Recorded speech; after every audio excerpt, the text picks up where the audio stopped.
안녕하세요. 현재 영어 강사로 활동하고 있는 30대 여성입니다. 20대 초반까지만 하더라도 인생에서 제일 중요한 것은 인생의 동반자를 만나 평생을 함께하는 거라고 생각했는데요. 결혼을 하고 나니 알겠더라고요. 이 모든 것이 허상이라는 걸 말이에요. 평생의 동반자가 되기 위해서는 사랑이란 감정도 중요하겠지만 그보다 더 중요한 것은 서로에 대한 큰 배려잖아요. 저는 결혼 후 남편에게 이런 따뜻한 배려를 받아본 적이 없기에 서로를 위해주는 부부를 보면 참 부럽기 그지없네요. 저희 부부도 사랑과 배려로 서로를 아껴주던 때가 있었는데 변해버린 남편의 모습은 그저 씁쓸할 뿐입니다. 시청자분들 중에서도 변해버린 남편의 모습에 하루하루를 후회로 보내는 분들이 계실 텐데요. 오늘 저의 이야기를 들으시며 공감하시고 대리만족을 얻으셨으면 좋겠네요. 그럼 이야기를 시작하도록 하겠습니다. 저희 부모님은 외교관이었는데요. 그 때문인지 오빠와 저는 어렸을 때부터 영어에 대한 교육을 철저하게 받았어요. 오빠는 영어뿐만 아니라 다른 모든 공부를 잘하는 우등생이었는데요. 그에 비해 동생인 저는 영어를 제외한 다른 과목에서는 오빠만큼의 실력을 보여주지 못했어요. 하지만 그렇다고 부모님에게 꾸중을 듣거나 공부를 잘하는 오빠와 비교를 당하는 일은 없었어요. 부모님께서는 세상을 살아가는데 공부가 전부가 아니라며 항상 강조하셨거든요. 이런 부모님의 영향으로 시간이 지나면서 조금씩 노력하기 시작했고 서울 상위권에 속한 대학교 영문과에 입학을 하게 되었죠. 대학교를 졸업한 후에는 무난하게 영어 강사가 될 수 있었고요.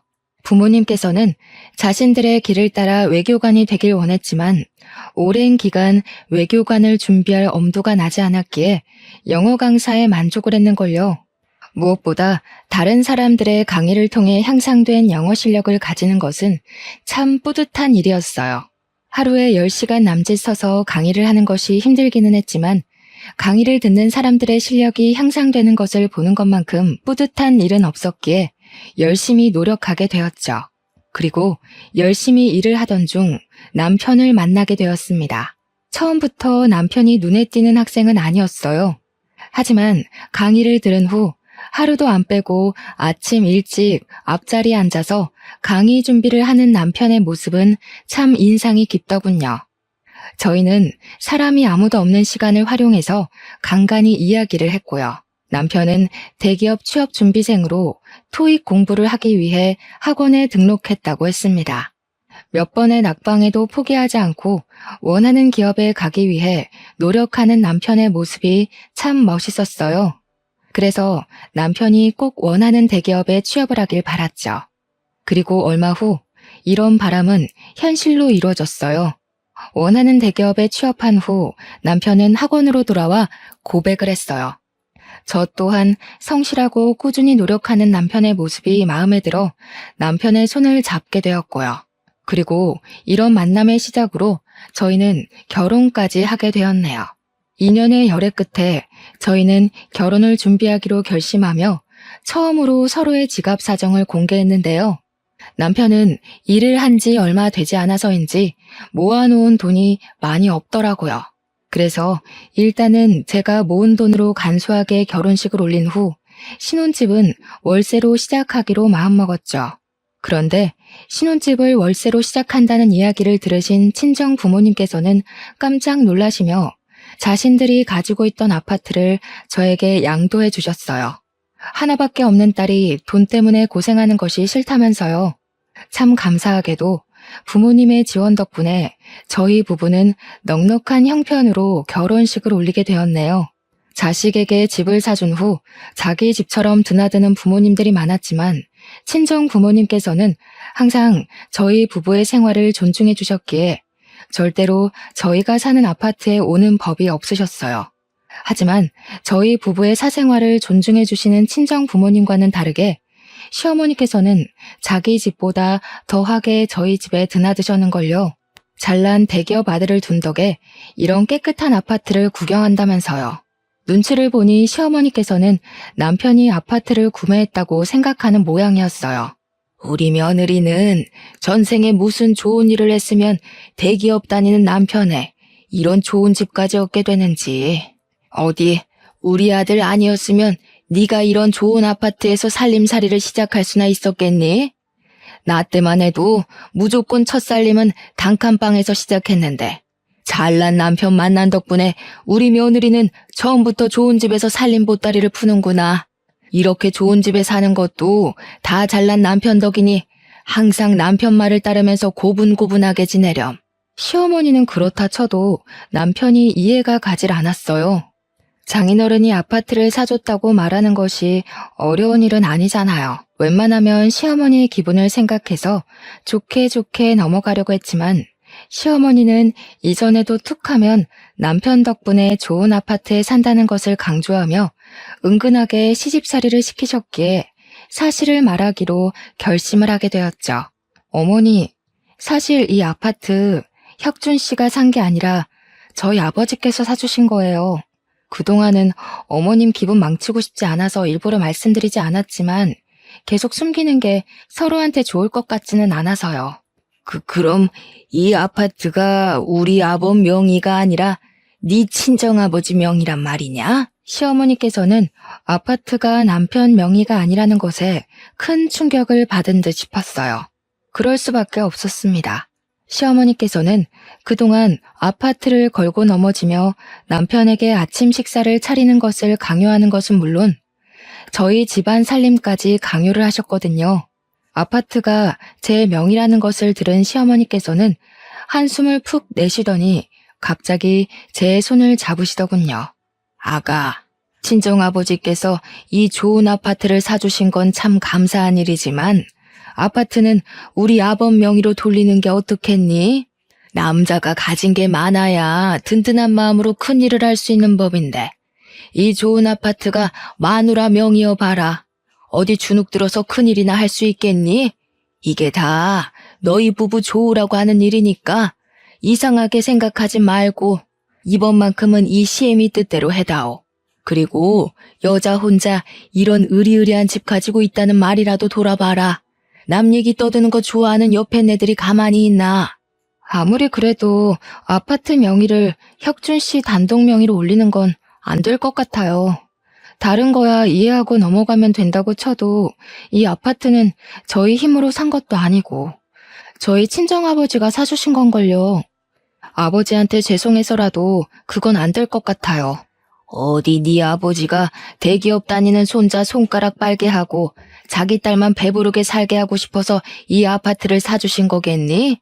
다 너희 부부가 잘 살길 바라는 마음으로 사주신 거지.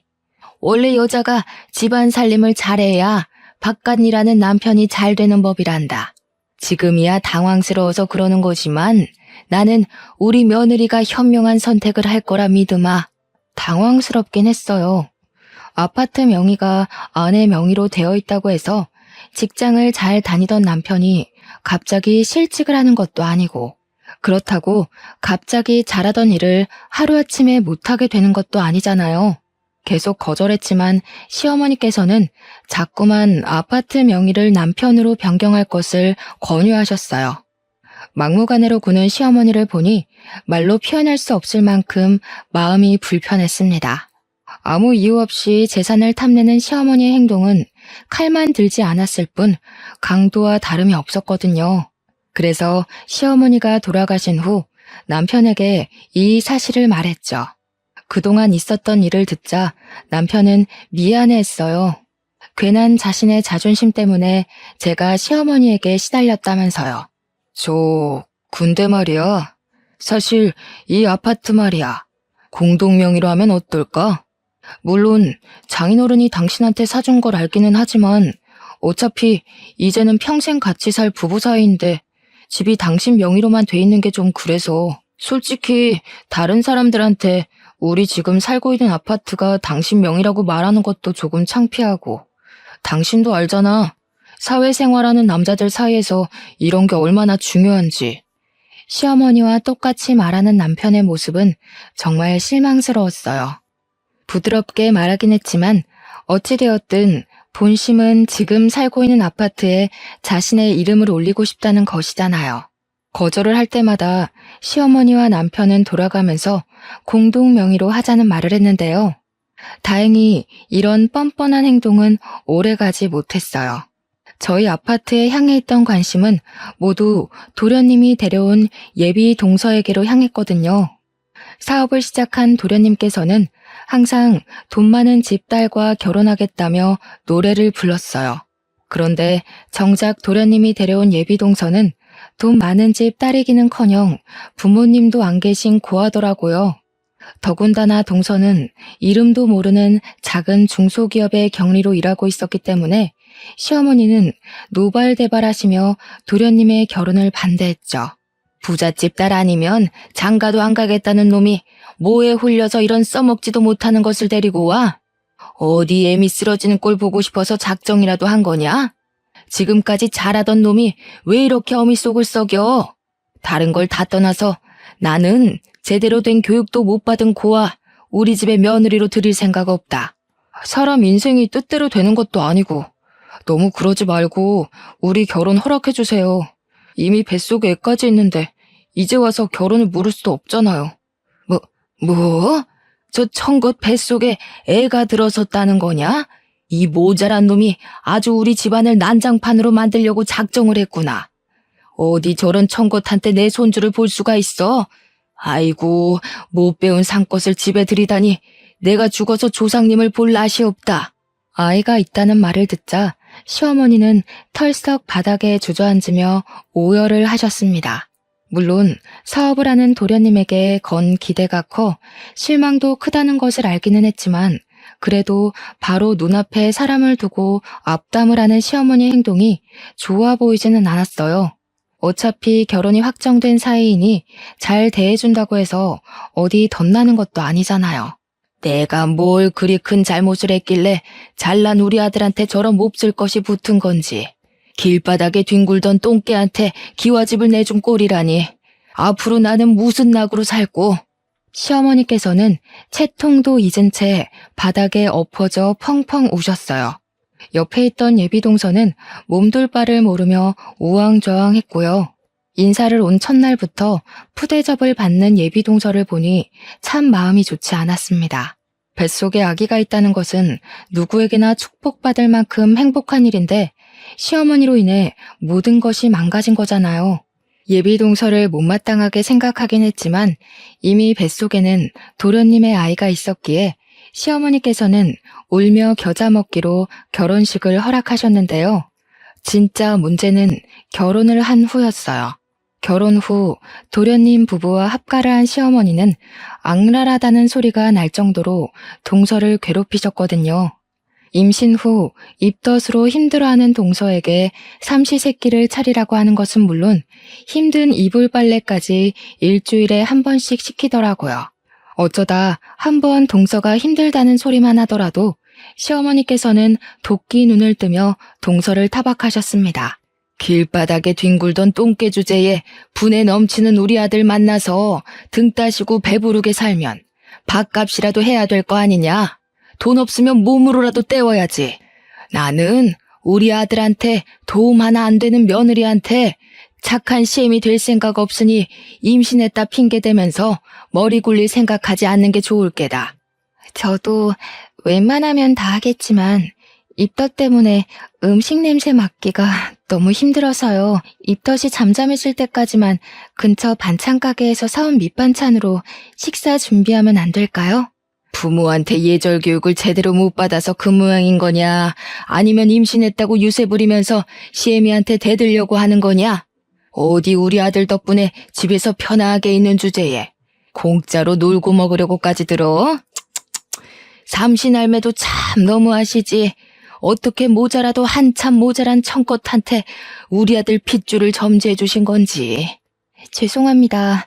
제가 너무 주제 넘었던 것 같아요. 그래도 양심은 있어서 다행이구나.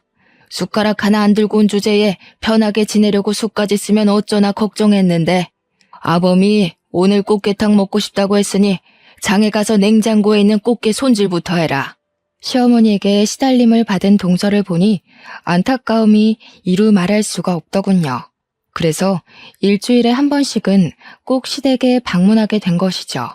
최소한 제가 가면 조금이라도 일손을 거둘 수 있으니까요.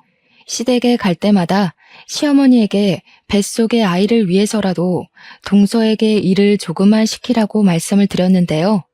아무 소용이 없었습니다. 시어머니께서는 앞에서만 듣는 척을 하고 또 그 다음 날이 되면 똑같은 방법으로 동서를 괴롭히셨거든요.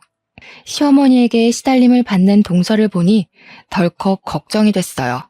몸뿐만 아니라 정신적으로도 스트레스를 많이 받는 상황에서 뱃속의 아이가 편안할 리 없잖아요. 그리고 이런 걱정은 현실로 다가오고 말았네요. 동서의 뱃속에 있던 아이가 하늘나라로 가버리고 만 것이었죠. 시어머니는 동서가 아이를 잃었다는 것을 알자마자 불같이 화를 내셨어요. 시어머니의 눈에는 뱃속에 아이를 잃고 힘들어하는 동서의 모습은 안중에도 없는 듯 보였습니다. 얼마나 몸을 함부로 굴렸으면 뱃속에 애가 떨어져? 임신한 동안 동서 집에만 있었던 건 어머니께서 제일 잘 아시잖아요. 의사가 그러는데 무리한 일을 많이 해서 아이가 자연유산된 것 같다고 하더라고요. 사실 어머니께서 동서한테 집안일을 많이 시킨 건 맞으니까요. 아이고, 대한민국에서 그 정도 집안일 안 하고 사는 가정주부가 어디 있다고 쓸데없는 소리를 짓거리는지. 애 때문에 비싼 돈 들여 유명하다는 병원까지 왔는데 아주 환자 진료도 못하는 돌팔이를 만났구나. 여러 번 말려봤지만 시어머니께서는 아랑곳하지 않고 동서를 향해 모진 말만 내뱉으셨어요.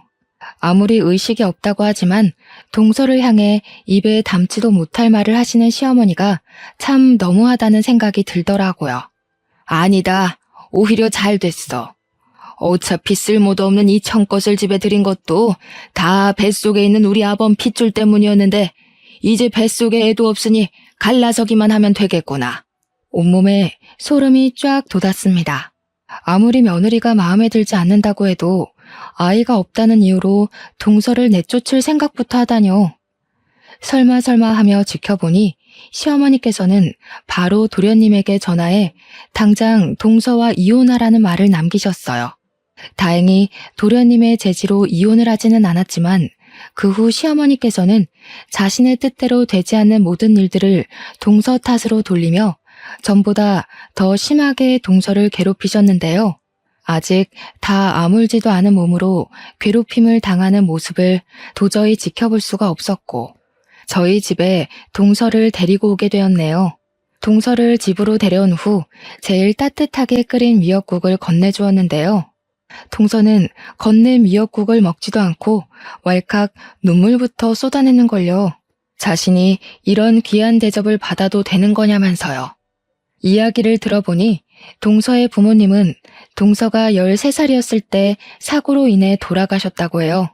부모님이 돌아가신 후에는 돌봐줄 친척이 없어서 고아원에 가게 되었고요. 가장 보살핌을 받아야 할 나이에 혼자가 되다니 짠한 마음에 조금이라도 챙겨주고 싶었는걸요. 하지만 남편의 생각은 저와는 조금 다른 것 같았습니다. 저희 집에 있는 동서를 못마땅해 하며 동서가 있는 바로 눈앞에서 눈치를 주었어요. 그래서 남편에게 부탁을 하게 되었네요. 몸조리를 하는 기간만이라도 동서가 마음 편히 쉴 수 있게 도와달라고요. 피 한 방울 안 섞인 남을 집에 들일 정도로 당신이 정 많은 사람인 줄은 미처 몰랐네. 이럴 거면 아예 길거리에서 노숙하는 거지들도 우리 집으로 데리고 와서 공짜로 밥 먹여주고 재워주지 그래? 어차피 당신은 꼭두 새벽부터 돈 벌러 나가는 남편을 신경도 안 쓰잖아. 자꾸 집에 엄한 사람 들여서 짜증나게 할 거면 차라리 지금 하는 일 때려치우고 사회복지사나 하는 게 어때? 적어도 그렇게 되면 집에 검은 머리 짐승은 안 들일 거 아니야. 당신 불편한 건 알지만 조금만 참아주면 안 돼? 동서가 계속 우리 집에 살 것도 아니고 딱 한 달만 집에 있는 거잖아. 시댁에 돌아가면 어머니가 또 동서 시집살이 시키실 게 뻔한데 당신은 동서가 불쌍하지도 않아? 아무것도 없이 시집 왔으면 그 정도는 각오했어야 되는 거 아니야? 끽해봐야 집안 살림이나 시키는 우리 엄마가 보살인 거지. 어차피 집에 가봤자 재훈이가 벌어다 주는 돈으로 호강하면서 살 텐데 집안일 하는 것쯤은 일도 아닌 거 아니야? 당신 정말 어머니가 동서한테 어떻게 했는지 보고도 그런 말이 나와? 하루가 멀다 하고 커튼에 이불 빨래까지. 당신 집안일 쉽다고 아무렇게나 생각하는 것 같은데 그게 얼마나 중노동인지 알아? 가뜩이나 몸도 안 성한 사람한테 힘든 일만 골라서 시키시고 어머니가 시키는 대로 일했다가는 멀쩡했던 사람도 알아눕기 십상이라고. 그럼 돈도 안 버는 주제에 살림이라도 제대로 해야지. 세상에 공짜가 어딨어? 우리 엄마가 너무한 게 아니라 빈손으로 들어와서 재훈이 등에 빨대 꽂으러 간 재수씨가 너무한 거야. 요즘이 어떤 세상인데 빈몸으로 결혼할 생각을 하냐고. 동서를 괴롭히는 시어머니도 이해할 수 없었지만 혼수를 안 해왔다는 이유로 동서를 사람 취급하지 않는 남편의 행동은 더욱 이해할 수가 없었어요. 자신은 장가를 올 때 이불은커녕 맨몸으로 아버지가 사주신 아파트에 들어왔으면서 정작 같은 처지인 동서를 욕하다니요. 다른 사람들이 다 동서에게 손가락질을 한다고 해도 남편은 그러면 안 되는 거잖아요. 그 후에도 남편은 계속해서 동서에게 눈치를 주었고 결국 동서는 한 달을 다 채우지 못하고 시댁으로 가게 되었죠. 안타까운 마음에 어떻게든 동서를 도와주고 싶었지만 굴뚝 같은 마음과는 달리 더 이상 동서를 도와주지 못하게 되었어요. 학원을 그만두고 전업주부 생활을 시작하게 되었거든요. 결혼 후에도 무조건 맞벌이를 해야 한다는 확고한 남편의 뜻 때문에 어떻게든 참고 일해보려 했지만 몸에 그동안 받았던 스트레스가 쌓여서인지 참을 수가 없더군요. 더군다나 오랜 시간 같이 일하던 원장이 새로운 사람으로 바뀐 터라 더 그랬던 것 같았죠. 학원 강사들에게 감사한 마음을 갖던 전 원장과는 달리 새로운 원장은 학원에서 일하는 강사들을 그저 돈 버는 수단으로만 생각했거든요. 원장은 학원에 들어온 순간부터 한 사람씩 불러내 강사들에게 불리한 조건으로 작성된 계약서를 내밀었어요. 대부분의 강사들은 말도 안 되는 계약서를 본 순간 바로 학원을 그만두었고요. 저 또한 계약서를 본 순간 학원을 그만두려고 했는데요. 원장은 계약서에 남아있는 기간을 내세우며 발목을 잡았습니다. 학원에서 제일 인지도가 있었던 강사를 적은 금액으로 굴리고 싶었던 거겠죠. 결국 계약서로 인해 발목이 묶여 어쩔 수 없이 일을 하게 되었네요. 강압적으로 구는 원장 때문인지 아니면 같이 일하던 동료들이 없기 때문인지 강의를 하는 것이 전처럼 출근하는 것이 즐겁지 않았어요. 강의를 하는 것도요. 어떻게든 계약서에 적힌 날까지 강의를 하려 노력했지만 이성적인 머리와는 다르게 스트레스로 엉망이 된 몸은 하나둘 망가지기 시작했어요. 어느 순간 뒤를 돌아보니 두통과 복통은 한 몸인 것처럼 따라붙었고요. 참을 수 없는 두통과 미열의 병원을 찾아가자 의사는 스트레스로 온몸에 있는 장기가 부어 충분한 휴식을 취해야 한다고 말을 했는데요. 이 말을 들으니 덜컥 겁이 났어요. 이러다가 정말 위험할 수도 있겠다고 생각을 했거든요. 그래서 원장에게 위약금까지 물어주면서 학원을 그만두게 된 것이었죠. 부모님께서는 그동안 고생했다며 등을 두드려 주었지만 남편은 학원을 그만두었다는 말을 듣자 펄쩍 뛰며 화부터 냈어요. 바로 앞에 부모님이 있는데도 말이에요. 당신 결혼해서도 계속 맞벌이 하겠다고 약속했던 거 잊었어? 내가 누누이 말했지 않나? 나는 남편 돈 받아먹으면서 편하게 사는 가정주부랑 살 생각 죽어도 없다고. 세상에 스트레스 안 받고 일하는 직장인이 몇이나 되겠어? 쓸데없는 소리 하지 말고 당장 원장한테 가서 무릎 꿇고 싹싹 빌어. 다시 받아달라고. 자네 정말 너무하는 거 아닌가? 세상에 자기 처가 아파서 일을 그만뒀다는데 어떻게 걱정된다는 소리는 한마디도 안 하고 다짜고짜 돈부터 벌어오라고 하나? 내가 우리 딸 이렇게 고생시키라고 결혼할 때 이 집 사준 줄 아나? 그게 아니라요. 이 사람이 하도 약한 소리 하면서 일을 그만두려고 하길래 버릇을 고친다고 하는 게 그만. 제가 너무 과했던 것 같습니다. 남편의 행동을 보던 아버지께서는 호통을 치며 숟가락을 탁 내려놓았습니다. 화가 난 아버지의 모습을 본 남편은 아차 싶었는지 그제야 변명을 했고요. 하지만 아버지에게 보이지 말아야 할 모습을 보였다는 것은 변하지 않았기에 남편은 그대로 아버지에게 꾸중을 들어야 했네요. 어른 있는데도 자기 저 쉰다는 소리에 벌쩍벌쩍 뛰면서 반대를 하는데 둘이 있을 때는 안 봐도 뻔하지. 그렇게 돈이 좋고 내 딸 노는 꼴 못 보겠으면 지금이라도 갈라서고 자네 어머니 밑으로 들어가게. 곱게 기른 내 딸 남의 집 자식 때문에 고생하는 꼴 보느니 차라리 내가 평생 끼고 살 테니. 아닙니다. 제가 그만 실언을 한 것 같아요. 한 번만 봐주십시오, 장인어른. 내 딸 하나 행복해하는 모습 보자고 눈이 차지도 않는 자네랑 결혼시킨 건데 계속 이런 식으로 그깟 돈 때문에 길길이 날뛴다면 이 결혼 유지할 필요가 뭔가? 이번 일은 그냥 넘어가지만 다시 한번 돈 가지고 내 딸 못 살게 굴면 그때는 정말 이혼시킬 테니 그리 알게. 아버지의 불호령이 있어서인지 학원을 그만두고 집에서 휴식을 취할 때도 남편은 군말 없이 있더군요. 집에서 휴식을 취한 지 한 달이 지나고 다시 일자리를 구하려고 준비를 했는데요. 아버지께서는 자신이 용돈을 줄 테니 더 쉬라고 말씀을 하셨어요. 차마 은퇴하신 아버지에게 용돈을 받았을 수 없어 거절을 하자 아버지께서는 그런 저의 말을 무시하듯 매달 통장으로 100만 원을 보내주셨습니다. 든든하게 뒤를 지키고 있는 부모님이 있다는 것도 다른 사람보다 여유로운 환경에서 마음 놓고 생활할 수 있다는 것도 모든 것이 감사했죠. 용돈을 챙겨주시는 아버지 덕분에 저는 그 후 병원을 오가며 건강에 신경을 쓸 수 있었어요. 모자란 돈은 아파트 아이들의 과외를 해주며 충당을 했고요. 하지만 이런 평온한 나날이 오래 가지는 못했습니다. 아파트 아이들의 과외 수업이 끝난 저녁 동서에게 전화가 걸려왔는데요. 전화를 받으니 동서는 말을 알아들을 수 없을 만큼 울먹거렸어요. 시어머니에게 쫓겨났다면서요. 깜짝 놀라 차를 몰고 가니 시댁 문 앞에는 슬리퍼만 신고 있는 동서가 보였습니다. 추위에 떨고 있는 동서에게 입고 있던 겉옷을 벗어 걸쳐주며 연유를 물었죠. 동서의 입에서 나온 말은 참 기가 찼어요. 시어머니께서는 뜬금없이 동서에게 이혼 서류를 내밀었다고 해요. 동서가 도련님과 이혼하지 않겠다고 말을 하자 시어머니께서는 그 길로 동서를 집 밖으로 쫓아낸 것이고요.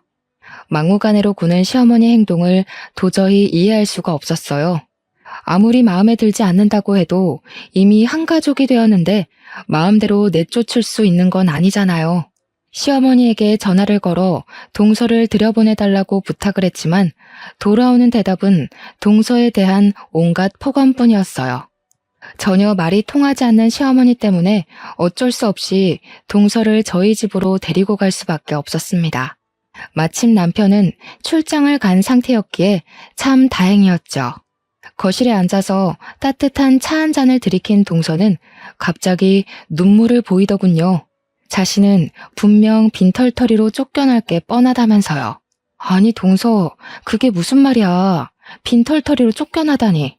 아무리 어머니라고 해도 잘 살고 있는 사람을 억지로 이혼시킬 수는 없는 법이야.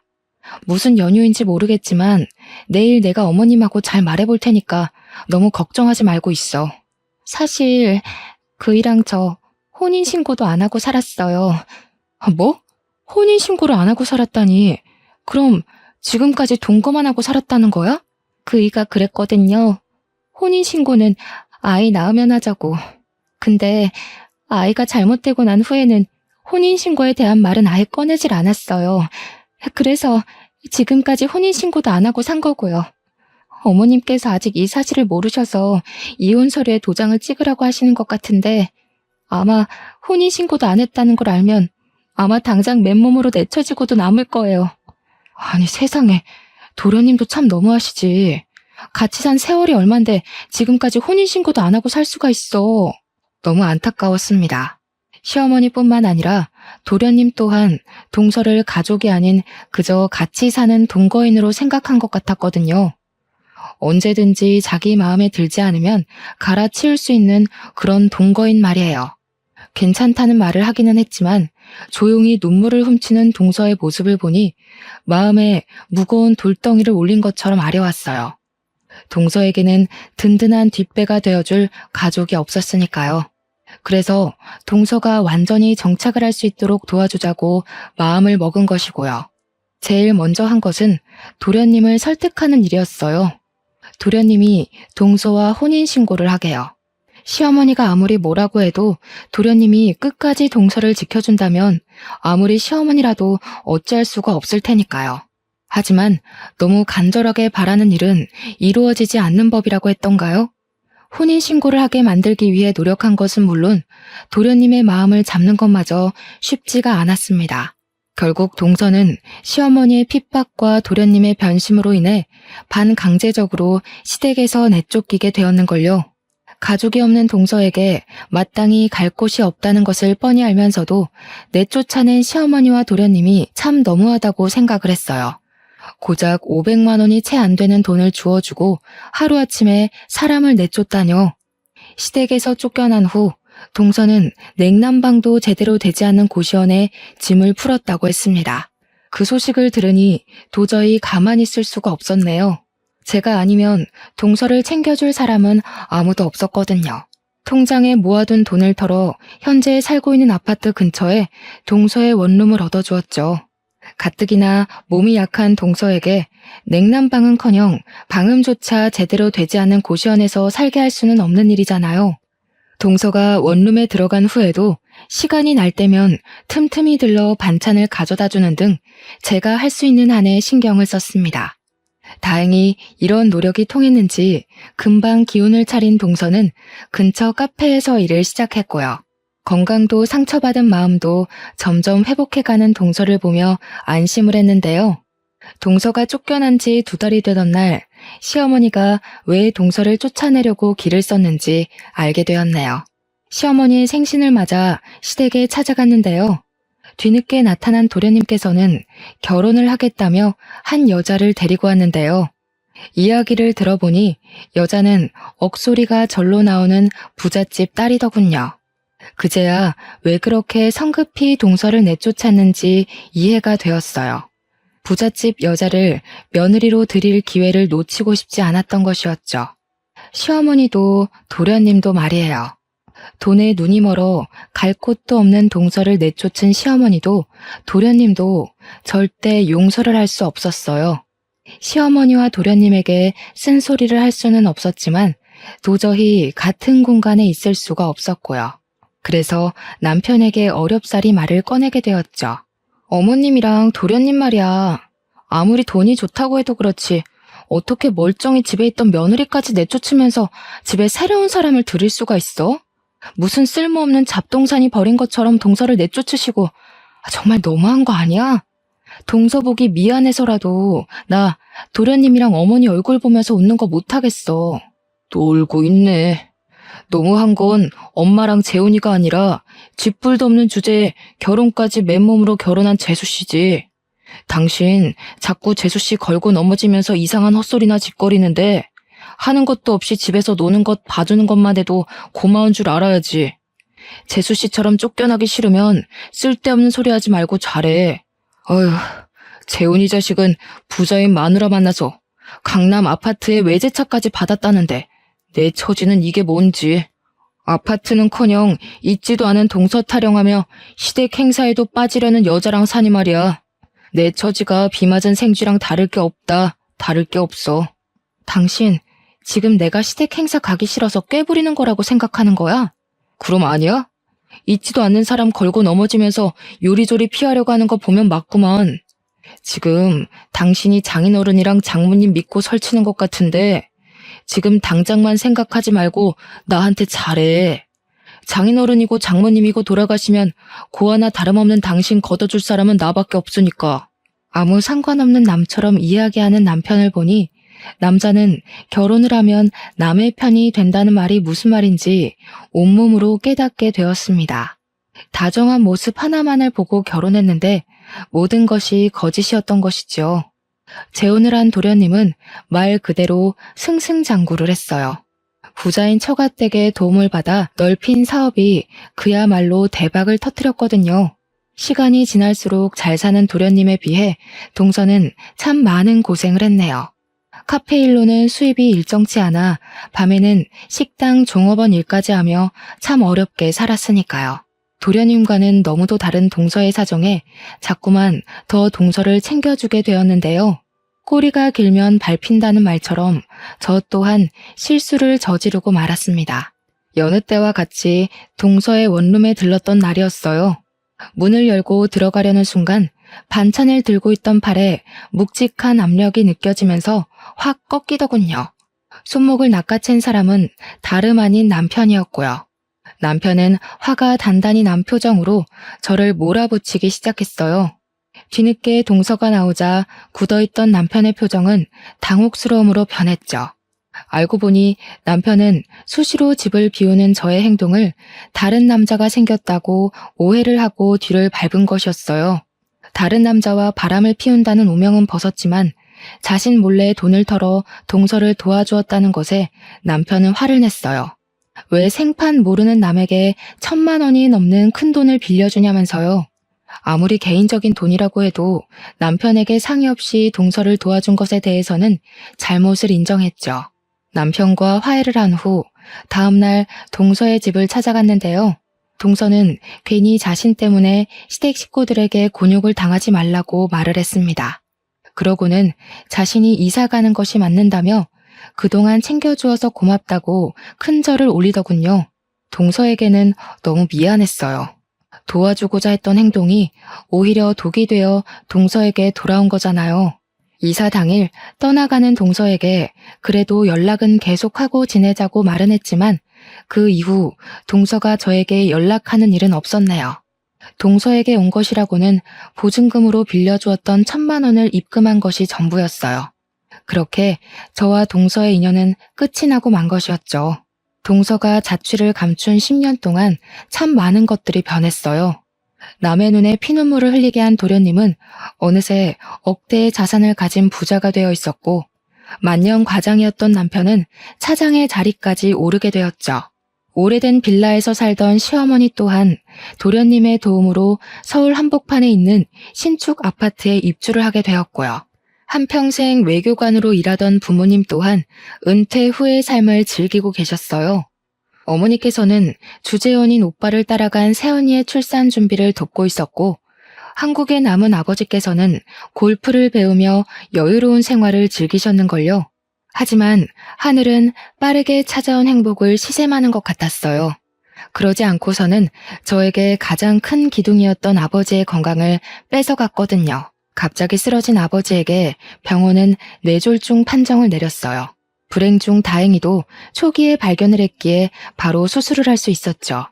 생명에 지장은 없었지만 가장 큰 문제는 아버지께서 일상적인 생활을 할 수 있을 때까지 재활치료를 해야 한다는 거였습니다. 남편은 집으로 아버지를 모시고 오는 것을 극구 반대했기에 어쩔 수 없이 친정과 집을 오가며 아버지를 병간호할 수밖에 없었네요. 꾸준한 재활치료를 한 덕분인지 6개월 동안 아버지의 상태는 참 많이 좋아졌어요. 참 다행이었죠. 그런데 남편은 이런 아버지의 상태를 모르는지 뜬금없는 소리를 하더군요. 장인어른 말이야, 아무리 봐도 회복할 기미도 안 보이는데 이왕 이렇게 된 거 힘들게 용쓰지 말고 요양병원이나 보내드리는 게 어때? 당신이야 괜찮다고 하겠지만 다른 가족 생각도 좀 해야지. 언제까지 침이나 질질 흘리는 양반 때문에 시댁 식구들도 나 몰라라 하고 살 거야. 집안 살림하는 것도 시댁 식구들 행사 챙기는 것도 아버지 병간호 핑계대면서 소홀하게 한 적이 없는데 도대체 그게 무슨 말이야? 아버지 재활치료하면서 상태 좋아지셨고 이제 곧 일상생활 할 수 있을 정도로 회복되실 거야. 회복되기는 무슨. 아직 자기 손으로 밥도 제대로 못 드시더구먼. 밥숟가락 들 힘 없으면 그건 끝난 거야. 병원이야 환자 하나 구슬려서 돈 빼먹으려고 입 발린 소리 하는 거 몰라? 차도도 없는 양반한테 신경 쓸 시간 있으면 집에 혼자 있는 우리 엄마한테 가서 말동무나 해드려. 당신은 내가 친정 오가면서 아버지 병간호하는 게 그렇게 꼴보기가 싫어? 그래, 아주 눈꼴 싫어서 죽겠다. 허구한 날 친정에 가 있는데 좋아할 사람이 어디 있어. 결혼한 여자는 출가 외인이라는 말도 몰라? 괜히 쓸데없는 짓거리 하지 말고 이 정도로 경고했으면 장인어른 요양병원에 보내고 와. 어머니가 우리 아버지 같았어도 당신 이렇게 말할 수 있어? 어머니뿐만 아니라 아파서 누워있는 당신한테 내가 요양병원이나 가자는 말 하면 좋겠냐고. 당연히 나나 우리 엄마 아프면 당신이 병간호 해야지. 그게 아니면 왜 며느리가 필요한데? 당신 아직도 자기가 일급수에 사는 물고기인 줄 알고 나대는 모양인데 장인 어른도 막간마당의 일급수는 무슨 이혼녀 딱지 달고 쫓겨나고 싶지 않으면 이쯤에서 당장 정리해.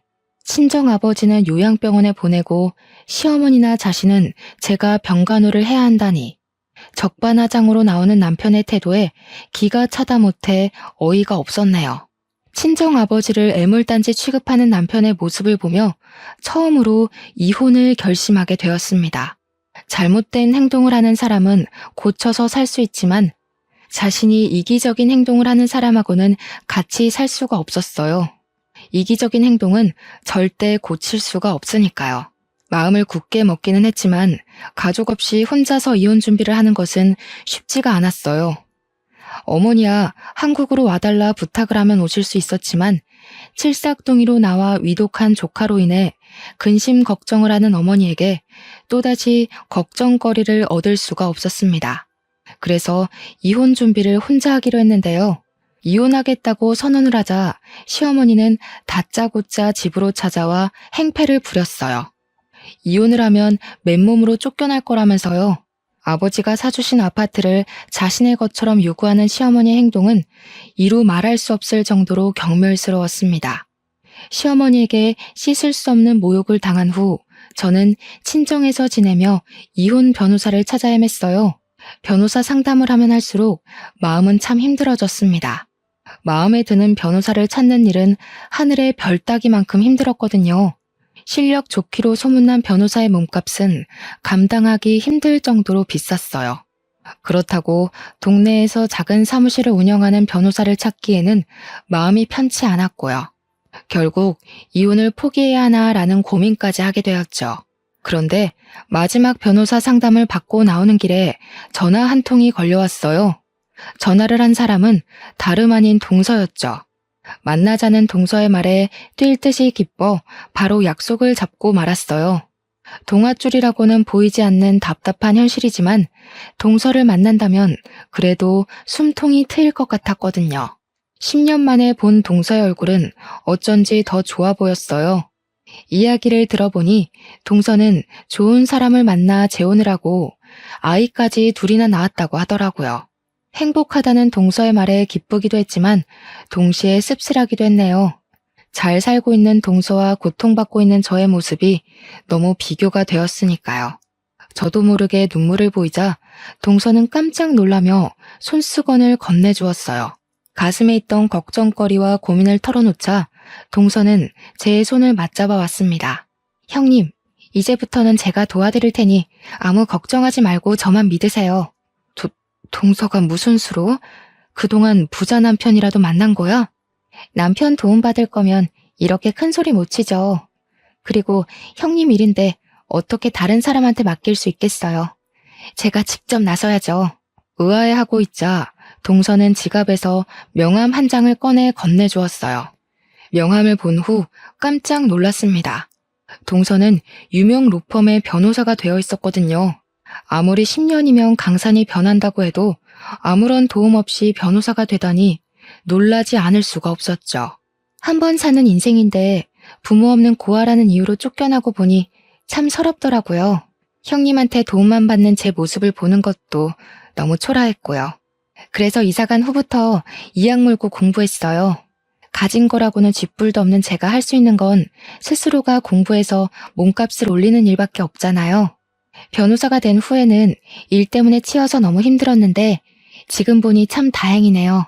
항상 형님한테 신세만 지던 제가 이렇게 형님한테 도움이 될 수 있으니 말이에요. 10년 동안 제자리인 저와 다르게 자기 인생을 개척하기 위해 노력한 동서의 모습이 참 멋있어 보이더군요. 동시에 아무 노력도 안 하고 현실에 안주한 스스로는 너무 초라해 보였고요. 자책하고 있자 동서는 힘을 낼 수 있게 수많은 격려와 응원을 해주었어요. 옆을 지키고 있는 동서 덕분에 저는 다시 힘을 낼 수 있었죠. 그렇게 저는 동서의 도움으로 남편을 상대로 이혼 소송을 시작하게 되었는데요. 동서가 힘을 써준 덕분인지 저는 남편을 상대로 승소를 했을 뿐만 아니라 5천만 원의 위자료까지 받을 수 있었네요. 물론 남편에게 받은 모욕에 비하면 턱없이 적은 금액이었지만 이기적인 남편과 시댁 식구들에게서 벗어났다는 것만으로도 가슴이 벅차는걸요. 하지만 이 결과에 승복하지 못한 사람이 딱 한 명 있었어요. 바로 시어머니였죠. 시어머니께서는 허구한 날 아파트로 찾아와 시끄럽게 괴롭히셨습니다. 어디 이혼녀 주제에 아파트까지 꿀꺽 삼키려 들어? 우리 아들한테 5천만 원까지 뜯어간 주제에 지엠이 미국에 갔다고 양심까지 팔아먹은 게냐? 시어머니가 행패를 부릴 때 가장 큰 도움이 된 것은 동서였어요. 10년 전과 다르게 단단해진 동서는 시어머니 앞에 서서 당당하게 맞섰고요. 남의 거에 눈독 들이는 버릇은 예나 지금이나 여전하시네요. 먼저 잘못한 사람은 따로 있는데 왜 형님이 아파트를 아주버님한테 드려야 하는데요? 자꾸 이런 식으로 나오시면 저도 더 이상 못 참아요. 이 썩을 것이 부모도 없는 네가 못 참으면 어쩔 거냐? 너 같은 거 한 트럭을 가지고 와봐라. 내가 눈 하나 깜짝하나. 어머니, 그새 더 늙으셨나 봐요. 10년이면 강산도 변한다던데. 어머님 눈에는 아직도 제가 돈에 눈먼 시모 때문에 쫓겨난 여자로 보이나 본데 말년에 콩밥 드시고 싶지 않으시면 가만히 계세요. 아주버님한테 형님도 떼드렸는데 어머니라고 못 떼드릴 건 없죠. 이게 뭘 믿고 감히 시애미한테. 말은 바로 하셔야죠. 시애미라뇨. 제가 언제 그 집 며느리였던 적이나 있나요? 말도 안 통하는 사람이랑 입씨름하고 싶지 않으니까 어디 계속 행패 부려보세요. 어차피 법원에서 만나면 끝이니까. 동서는 시어머니한테 변호사 명함을 내밀었어요. 당연히 명함을 본 시어머니는 소스라치게 놀라며 무릎을 꿇고 싹싹 빌었고요. 아이고 아가, 다 늙은 시애미랑 싸워봤자 뭐가 좋겠니? 더 이상 안 찾아올 테니 한 번만 받아오. 그 후 시어머니께서는 아파트에 코빼기도 비추지 않았어요. 이혼이 마무리된 후 저는 아파트를 월세로 돌리고 친정으로 돌아왔고요. 아버지가 일상생활을 할 수 있게 된 후 새로운 시도를 시작하게 되었죠. 영어 학원을 차리는 것이었어요. 영어 학원을 차리기 전 겁이 나기도 했지만 그럴 때마다 동서는 저를 격려해 주었고 진심 어린 동서의 격려에 힘을 내어 영어 학원을 차릴 수 있게 되었네요. 그리고 현재 완치를 하신 아버지께서는 어머니를 따라 오빠가 있는 곳으로 나간 상태예요. 저는 넘쳐나는 수강생들로 인해 비행기를 타기는커녕 매일같이 야근을 하고 있지만 그럼에도 많은 사람들에게 도움이 될 수 있다는 것에 만족을 하며 보람차게 일을 하고 있습니다. 여전히 동서와는 친자매처럼 가깝게 지내고 있고요. 그리고 동서에게 전해 듣기로 이번에 맞은 이혼소송 상대의 남편이 바로 도련님이었다고 해요. 법정에서 상대 변호사로 동서를 만난 도련님은 졌다고 하는데요. 바람을 피운 도련님은 땡전 한 푼 없이 이혼을 당했다고 하네요. 도련님의 이혼 후 시댁 식구들은 다시 낡은 빌라로 이사를 갔고요. 동서는 자신을 도와준 제게 항상 감사하다고 하지만 오히려 그 반대예요. 동서는 제가 가장 힘든 순간 넘어지지 않고 앞으로 나갈 수 있게 도와준 사람이거든요. 지긋지긋했던 결혼 생활을 끝내고 보니 하나 알게 된 것이 있습니다. 이혼을 한다고 해서 인생이 끝나지 않는다는 것이에요. 사연을 시청하시는 분들 중에서도 힘든 결혼 생활 때문에 힘들어 하시는 분들이 계실 텐데요. 망설임 마시고 꼭 이혼을 하고 새 삶을 살았으면 좋겠어요. 모자란 사람에게 구박을 받으며 시간을 낭비하기에 여러분의 인생은 너무 소중하잖아요. 그럼 지금까지 저의 이야기를 들어주신 시청자분들께 감사의 말씀 올리며 이만 물러나도록 하겠습니다. 사연을 시청해주신 여러분 모두 행복한 삶을 살길 바랄게요. 감사합니다.